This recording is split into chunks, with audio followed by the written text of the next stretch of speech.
Party ఆదేశానుసారం స్థానిక సంస్థల ఎన్నికల్లో పోటీకి జిల్లా సిపిఐ సిద్ధంగా ఉందని ఆ పార్టీ జిల్లా కార్యదర్శి ముడుపు ప్రభాకర్ రెడ్డి అన్నారు. మంగళవారం ఆదిలాబాద్ పట్టణంలోని భుక్తాపూర్ పార్టీ కార్యాలయంలో ఆయన మీడియాతో మాట్లాడారు. రానున్న జడ్పీటీసీ, ఎంపీటీసీ అభ్యర్థులుగా పార్టీ తరఫున పోటీ చేయడానికి ఆశావాహుల పేర్లను పరిశీలిస్తున్నట్లు తెలిపారు. మిత్రపక్షమైన కాంగ్రెస్ పార్టీతో పొత్తుండే పక్షంలో పొత్తు ధర్మం ప్రకారం నడుచుకుంటామని తెలిపారు. స్థానిక సంస్థల ఎంపీటీసీ, జడ్పీటీసీ అభ్యర్థులు వచ్చే ఎంపీటీసీ, జడ్పీటీసీ ఎన్నికల సిపిఐ అభ్యర్థులే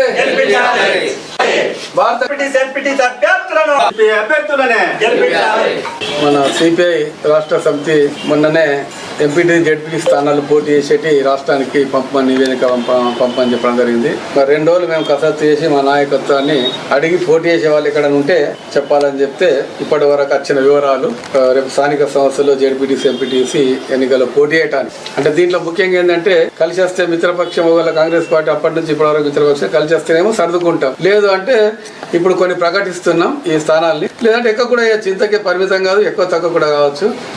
ఉదాహరణకి జడ్పీటీసీని ఆదిలాబాద్ జిల్లాలో 6 అనుకున్నాం. అదేవిధంగా ఎంపీటీసీని బోతులో 3, తాంసీ మండల్లో కూడా 3 చేయాలనుకుంటున్నాం. భీంపూర్ మండల్లో వడూరుది అంటే జనత్ మండల్లో పెండలవాడ, బాలాపూర్ ఈ 6, 7, 8, 9 ఎంపీటీసీలు 6 జడ్పీటీసీలు అని అనుకుంటున్నాం. మా సిపిఐ నాయకత్వం అంతా ఆలోచించి చేసిన నిర్ణయం ఇది.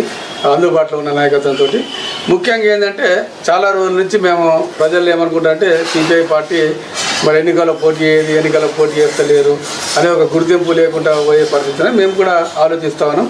ఇప్పటి నుండి ఎన్నికల్లో ఇక పోటీకి ప్రజలు ఆదరించాలని చెప్పి మేము విజ్ఞప్తి చేస్తూ ఉన్నాం. సిపిఐ అభ్యర్థులు గెలిపించడం ద్వారా ప్రజలకు న్యాయం జరుగుతుంది.